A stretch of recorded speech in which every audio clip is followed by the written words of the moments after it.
Sa Thailand, ang arkeologo na si Luke ay nakasakay sa motorsiklo habang hindi pinapansin ng lahat ng mga tawag mula sa nagngangalang Kasem. Hindi nagtagal ay pinalibutan siya ng maraming sasakyan at nagutos si Kasem kay Luke na ibalik ang tubo na may painting na ninakaw niya mula sa kanyang amo. Ang isa sa mga tauhan ni Kasem ay armado, kaya't inihayag ni Luke na titigil siya. Sa halip, inihinto niya ang motorsiklo at hinintay na umusad ang mga sasakyan bago tumahak sa ibang kalsada. Isang habulan ang naganap at mabilis na kumilos si Luke upang bumangga ang mga humahabol sa ibang mga sasakyan.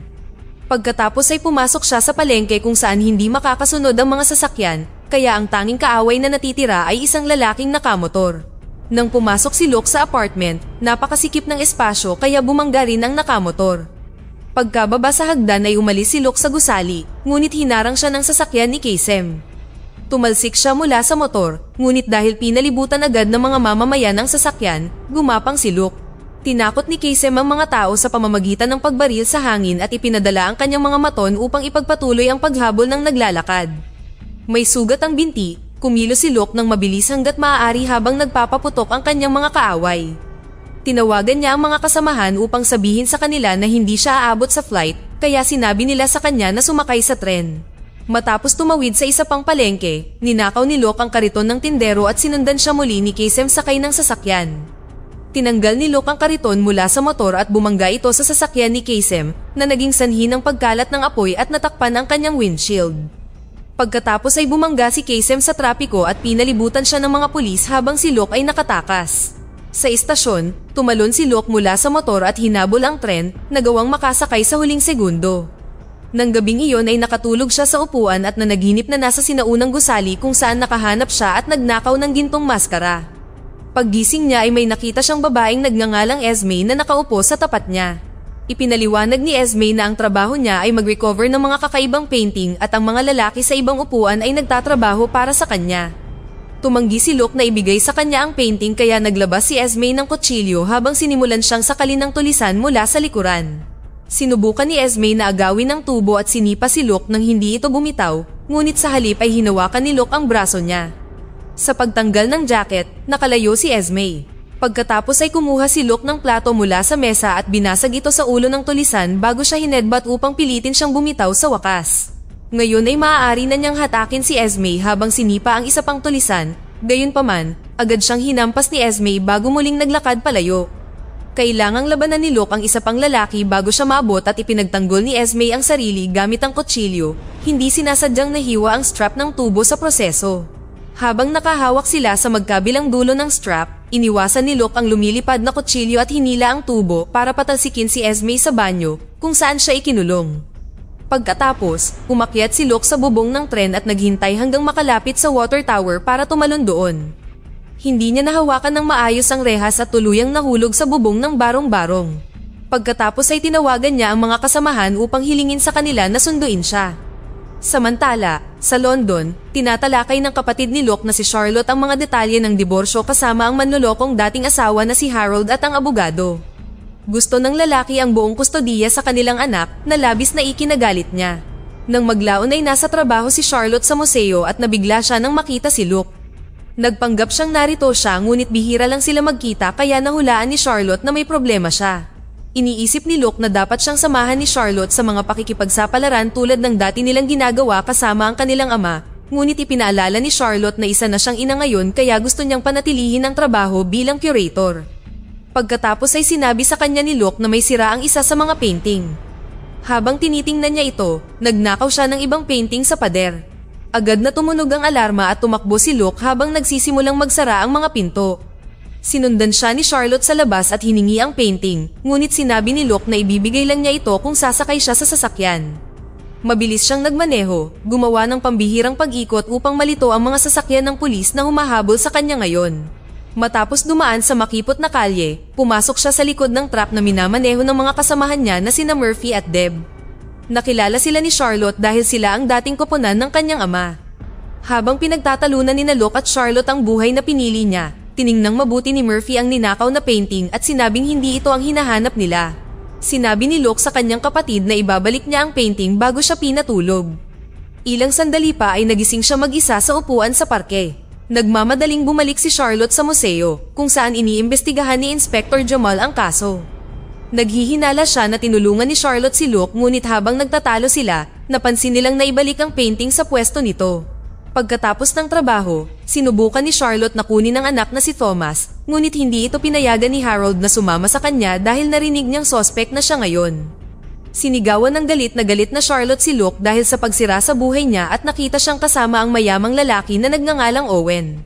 Ipinaliwanag ni Owen na mamamatay na siya dahil sa kanser, kaya inupahan niya ang koponan upang mahanap ang Fountain of Youth na maaaring ang tanging lunas. Sinabi ni Charlotte na ang fountain ay alamat lamang, ngunit iniisip ni Luke na ang lahat ng mga alamat ay may bakas ng katotohanan sa likod nito. Maraming mga kultura ang nagsulat tungkol sa fountain sa lahat ng kontinente na hindi maaaring nagkataon lamang. Sinasabi na ang lokasyon ng fountain ay itinatago ng Diyos sa mga tao. Naniniwala ang koponan na ang impormasyon ay ipinasa sa mga henerasyon ng partikular na pamilya na bumubuo sa Protectors of the Path na ang trabaho ay protektahan ang lihim. Ayon kay Luke, isa si Esme sa mga protector na iyon. Noong 1600, 6 na pintor ang gumawa ng kasunduan upang ihayag ang lokasyon sa pamamagitan ng pagtatago ng mga pahiwatig sa iba't ibang mga painting. Ito ang mga painting na ninanakaw ni Luke mula sa ibang mga bansa. Ang mga painting ay may mga lihim na lagda na may nakasulat na 6 at 1 sa Latin na nangangahulugang 6 na ipininta ngunit isang landas. Ang mga ito ay may marka din ng iba't ibang mga titik, ngunit hindi pa alam ng koponan ang kahulugan nito. Napagtanto ni Charlotte na ninakaw nila ang maling painting ng Rembrandt at nais niyang ibahagi kung nasaan ang tunay. Hindi siya interesadong sumali sa kanila dahil masyado siyang nag-aalala para sa kanyang anak, kaya inialok ni Owen ang kanyang pinakamalakas na abogado para tulungan siya. Bilang kapalit, sinabihan sila ni Charlotte na saliksikin ng pamilyang Vanderbilt. Sa gabi, si Luke ay nagbabasa tungkol sa mga Vanderbilt sa isang restaurant kung saan nilapitan siya ni Esme. Sinabi niya sa kanya na ihinto ang paghahanap o babarilin niya ang bawat miyembro ng koponan. Kinabukasan ay dumalo si Luke sa piano recital ni Thomas at sinabi kay Charlotte na natagpuan niya ang lokasyon ng tunay na painting. Pagkatapos ng ilang pagtatalo ay nakumbinsi niya itong sumali sa pagkuha. Maya-maya, ang koponan ay nasa isang barko sa Ireland na naghahanap ng lumubog na barko kung saan huling nakita ang painting. Ang mga espesyal na drone ay ipinadala sa ilalim ng tubig upang putulin ang bahagi ng barko na naglalaman ng lahat ng mga first class na kalakal at idinikit ang mga flotation tank upang dalhin ito sa ibabaw. Nang may taas na ang barko, pumasok ang magkapatid sa loob para hanapin ang painting kung saan si Charlotte ang nagsisilbing gabay gamit ang lumang mapa. Sa pangunahing barko, nakita ng koponan sa radar ang isang bagay na papalapit sa kanila at sinubukang bigyan ng babala si Luke, ngunit hindi gumagana ang mga radyo. Hindi nagtagal ay ibinaba ng helicopter si Esme at ang kanyang mga tauhan sa barko. Sa loob, uminom si Charlotte ng alak na nakita niya sa cabinet habang si Luke ay gumamit ng blowtorch upang buksan ang aparador na may pangalan na Vanderbilt. Inilabas niya ang lumang kahon at sa loob ay nakita niya ang nawawalang painting, kaya nagtoast ang magkapatid sa kanilang tagumpay. Nais din ni Luke na magnakaw ng alahas, ngunit hinampas ni Charlotte ang kamay niya na nagpaalala sa kanya na hindi sila mga magnanakaw sa libingan. Ang mga flotation tank ay nagsisimula ng masira, kaya't ang magkapatid ay wala ng maraming oras na natitira. Nang subukan nilang umalis ay pinalibutan sila ng koponan ni Esme, na pawang armado. Hindi ito nakapigil sa dalawa na labanan sila at sa proseso, nahulog ang bag na may painting. Nagpaputok ang mga lalaki na humarang kay Esme sa paglapit sa bag. Tumalbog ang mga bala sa metal ng barko at tumama pa sa helicopter. Sa kasamaang palad, nasira din nila ang mga flotation tank. Nagsimulang bumaha sa barko at nadula si Luke sa tubig, kaya nagkaroon ng pagkakataon ng isang lalaki na tutukan siya ng baril. Binasag ni Charlotte ang upuan sa ulo ng lalaki at nagmadali si Luke upang kunin ang painting, ngunit natigilan siya ng bihagi ni Esme si Charlotte. Napilitang umalis ang helicopter dahil sa pinsala at nagsimulang lumubog ang barko. Hindi naniniwala si Luke na sasaktan ni Esme si Charlotte at sinubukang gambalain siya nang biglang magsimulang manginig ang barko. Ginamit ni Charlotte ang pagkakataong suntukin si Esme at itulak siya sa balkonahe para ihulog siya sa tubig. Nang subukan ng magkapatid na tumakbo palabas, isang malakas na alon ang tumulak sa kanila pabalik at naipit ang paa ni Luke sa lambat na nagpapanatili sa kanya sa ilalim ng tubig. Habang nagsisimula ng lumubog ang barko, sumisid si Charlotte at pinalaya ang kanyang kapatid. Nagawa nilang lumangoy sa ibabaw ng mabilis at nailigtas sila ng kanilang koponan gamit ang bangka.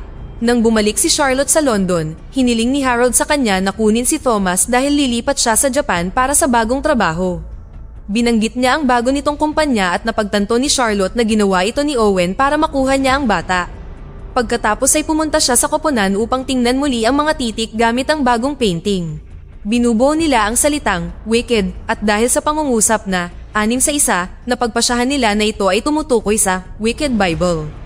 Iyon ay isang maling paglilimbag ni King James Bible mula 1631 na naglalaman ng utos na ikaw ay mangalunya sa halip na huwag kang mangalunya. Nagtataka ang koponan kung ito ay hindi pagkakamali at kung ang maling paglilimbag na iyon ay sinadya upang markahan ang mga partikular na Biblia na may mga pahiwatig upang mahanap ang fountain. Lahat ng Bibliyang iyon ay nawasak maliban sa isa. Biglang pumasok si Jamal at ang kanyang mga opisyal sa silid upang arestuhin ang magkapatid. Gayunpaman, nagambala sila sa pagdating ni Kasem at ng kanyang mga tauhan na tinutukan ng baril ang lahat. Nag-alok si Luke ng kasunduan, maaari siyang kunin ni Kasem at ang lahat ng mga painting kung hahayaan niyang umalis ang kanyang koponan. Pumayag naman si Kasem at lumabas ng silid si Charlotte kasama ang iba. Pagkatapos ay nagpanggap si Luke na kukunin niya ang mga painting ngunit sa halip, nagpatugtog siya ng musika at mabilis na nagtago sa ilalim ng mesa. Ang kaguluhang ito ay nagpapahintulot sa mga pulis na salakayin ng mga kriminal na nagsimula ng malaking labanan. Hindi nagtagal ay humantong ang mga suntok sa putok at ang sasakyan ni Luke ay nasira ng mga bala. Sa gitna ng kaguluhan, lumabas si Luke sa pinto sa likod kung saan isinakay siya ng kanyang koponan sa bangka. Patuloy ang laban at sa huli, nanalo ang mga pulis. Tumingin si Jamal sa computer at napansin ang CP mula sa Wicked Bible. Maya-maya ay nasa disyerto si Luke kung saan nakakita siya ng baso ng kumikinang na likido. Nang humigop siya, nagsimulang tumanda sina Charlotte at Thomas sa hindi kapanipaniwalang bilis. Isang boses ang nagsabing, huwag uminom, at nabitawan ni Luke ang baso. Nang masira ito, nagising siya sa eroplano. Ang koponan ay nasa flight papuntang Austria kung saan naroon ang huling Wicked Bible, at sumama si Thomas sa pakikipagsapalaran. Maya-maya sa Austrian National Library, pinayagan sina Luke, Charlotte, at Deb na pumasok salamat sa malaking donasyon na ibinigay ni Owen. Ang bilyonaryo ay kasalukuyang kasama ni Thomas sa isang restaurant na sumasagot sa lahat ng mga tanong ng bata tungkol sa buhay mayaman. Tiningnan ng tatlo ang Biblia sa lihim na silid, kung saan sinabi sa kanila ng librarian ang tungkol sa pangalawang maling paglilimbag na may kasamang maruming salita. Samantala, nagbabantay si Murphy sa labas at nakitang dumating si Esme kasama ang mga tauhan, kaya binalaan niya ang iba. Lumabas si Luke upang salubungin si Esme at pagkatapos ng ilang panunukso, nagsimula silang mag-away gamit ang mga istante at mga kasangkapan. Sinubukang tumulong ng isa sa mga tauhan ni Esme ngunit mabilis siyang binugbog ni Luke. Pagkatapos ay sinubukan ni Esme na pigilan siya habang nakatutok ang baril ngunit dinisarmahan siya ni Luke, kaya sa halip ay gumamit siya ng lubid para sakalin siya. Dahil nakatapak din siya sa lubid, tinulak siya ni Luke at iniwan siyang nakabitin sa chandelier. Sa pagbabalik ni Luke sa lihim na silid, ipinaalam sa kanya ni Murphy na binabantayan ng mga lalaki ang lahat ng labasan kaya kailangan nilang gawin ang plan B. Pinatulog ng tatlo ang librarian gamit ang spray at ninakaw ang Biblia bago naglagay si Deb ng maliit na bomba sa sahig. Lumikha ito ng butas na nagpapahintulot sa kanila na makatakas sa pamamagitan ng mga imburnal. Kasabay nito, sinubukan ng mga tauhan ni Esme na kidnapin si Owen na madali silang binugbog sa loob lamang ng ilang minuto nang hindi hinahayaang masaktan si Thomas. Kinagabihan ay dumating si Jamal sa library at sinimulang hanapin si Luke. Sa hotel, sinisiyasat ng koponan ang Biblia at nakakita ng malaking digit na paulit-ulit na pattern sa gilding na gumagamit lamang ng mga numerong 1 hanggang 7. Gayunpaman, hindi sila makahanap ng paraan para isalin ito. Sa sandaling iyon ay inanunsyo ni Charlotte na aalis siya dahil narinig niya ang nangyari kay Thomas at ayaw niyang ilagay siya sa panganib. Sa kanilang paglabas, sinabi ni Thomas kay Charlotte na nilulutas ng koponan ang problema sa maling paraan. Agad na bumalik ang dalawa at sinabi ni Thomas sa koponan na ang mga digit ay hindi literal na mga numero, kinakatawan nila ang 7 pangunahing mga nota ng musika. Nagpatugtog siya ng isang kanta na sumusunod sa code at ang isang mabilis na paghahanap sa internet ay nagpapakita na ito ay tubig sa disyerto. Napakaluma na ng kantang ito na walang nakakaalam kung sino ang sumulat nito, ngunit pinaparangalan nito ang 7 Wonders of the Ancient World. Minarkahan ng koponan ng 7 Wonders sa mapa at inilatag ang landas mula sa mga painting sa ibabaw nito upang matuklasan na ang parehong mga landas ay nakahanay maliban sa Pyramids of Giza na nangangahulugang naroon ang fountain. Naghanda na silang maglakbay patungong Egypt at kinumbinsi ni Owen si Charlotte na pumunta sa pamamagitan ng pangako na kukuha siya ng security. Nang gabing iyon ay nanaginip muli si Luke tungkol sa maskara at sa pagkakataong ito ay isang kakaibang figura ang lumapit sa kanya. Nang humawak ito sa buhangin, nagsimulang kumalat ang itim na substance at sinisira si Luke. Sa sandaling iyon ay nagising siya at tinanong siya ni Charlotte kung gaano niya kakilala si Owen. Nangako si Luke na siya ay isang cool na tao, ngunit nag-aalala siya na baka gusto niyang hanapin ang fountain para ibenta ito. Samantala, sa Vatican, binigyan ng pinuno ng protector si Esme ng espesyal na susi para pigilan ang sino man sa pag-inom mula sa fountain. Maya-maya ay dumating ang koponan sa Egypt. Ipinakita ni Lucas kay Thomas ang ilang mga advanced na pag-scan sa mga pyramid na nagpapakita ng mga nakatagong silid na hindi kailanman napasok hanggang ngayon. Sa pyramid, tinitingnan ni Charlotte ang security team at nagtataka kung bakit may dala sila mga bag. Isang sikat na propesor ang nagbigay sa kanila ng paglilibot sa pyramid ngunit hindi niya alam kung paano makapasok sa mga lihim na silid. Naiinip na si Owen at inutusan ng kanyang mga tauhan na magsimulang maghukay na nagpapakita na ang mga bagay sa mga bag ay mga kasangkapan. Nagprotesta ang propesor laban sa pagsira sa mahalagang makasaysayang monumento ngunit pinalayas siya ng mga tauhan ni Owen. Nagprotesta rin si Charlotte at nagalit si Owen, naging malamig at kalkulado ang pagsasalita nito. Sa labas, dumating si Jamal at hiniling na papasukin siya sa loob, ngunit pinaalis siya ng mga gwardya. Bumalik si Jamal pagkalipas ng ilang minuto na may dalang mga sasakyan ng pulis, kaya nagpaputok ang security team at sinimulang pasabugin ang mga sasakyan. Ang mga nakaligtas ay nagtago at bumaril pabalik. Sa malapit, nanunood si Esme at naghihintay. Bumalik sa koponan, nakahanap sila ng nakatagong daan at tumawid dito upang tuluyang maabot ang espesyal na silid. Mayroong malaking istruktura na kailangang ilipat ngunit hindi sapat ang lakas nila upang itulak ito. Inutusan ni Owen ang kanyang mga tauhan na kunin ang kanilang mga gamit at nagimbal si Charlotte nang mapansin na mayroon din silang mga baril sa kanilang mga bag. Hindi rin gumagana ang mga kasangkapan at gusto ni Owen na mag-set up ng mga pampasabog na tinutulan ng magkapatid. Habang nagtatalo ang mga matatanda, nakahanap si Thomas ng lumang instrumento at nagsimulang tumugtog nito na nagpapakita ng sistema ng mga tubo sa silid na nagpapadala ng tunog at nakakaapekto sa istruktura. Sa tamang sandali, hinampas ni Charlotte ang kampana at nanginig ang buong silid bago nagsimulang bumuo ng mga hugis ang buhangin sa istruktura. Gamit lamang ang isang kamay, maaari na ngayong ilipat ni Charlotte ang istruktura upang alisin ang takip. Tumalon dito ang koponan at nagsimulang bumaba. Sa labas, nagpa siya sina Murphy at Deb na sumobra na ang security team at sinurpresa sila mula sa likuran upang pabagsakin ang ilang lalaki. Sa kasamaang palad, nabaril si Deb sa braso at kinailangan siyang iligtas ni Murphy. Nang papatayin sila ng gwardya, nakialam si Esme at binugbog ang mga nakapaligid na tulisan. Mas maraming lalaki ang humabol sa kanya habang nagpapaputok kaya ginamit niya ang katawan bilang panangga habang bumabaril din. Nang matalo na ang security team, nagkasundo sina Jamal at Esme na magtulungan at pumasok sila sa pyramid, kung saan sila ay nagpatuloy upang bugbugin o barilin ang lahat ng mga gwardya na nagpoprotekta sa bukas na istruktura. Nakahanap si Esme ng lubid sa mga bag kaya ginamit nila ito sa pagbaba ng elevator shaft. Sa ilalim ng lupa, huminto ang elevator at ibinaba ang koponan sa pasilyong may mga inskripsyon sa mga dingding. Naabot nila ang dead end na may nakaukit na larawan ng Tree of Life, kaya kinuha ni Charlotte ang amber mula sa estatwa ni Goddess na Newet at inilagay ito sa puno. Bumukas ang pader at pumasok sila sa isa pang silid at nakita nila ang kanilang sarili sa isang napakataas na lugar. Hinawakan ni Luke ang hiyas sa larawan at naging sanhi ng paglabas ng mga hagdan mula sa mga dingding. Bumaba sila sa hagdan at nakarating sa lupa, kung saan biglang bumukas ang maliit na butas na nagsiwalat ng higit pang hagdan at isa pang silid.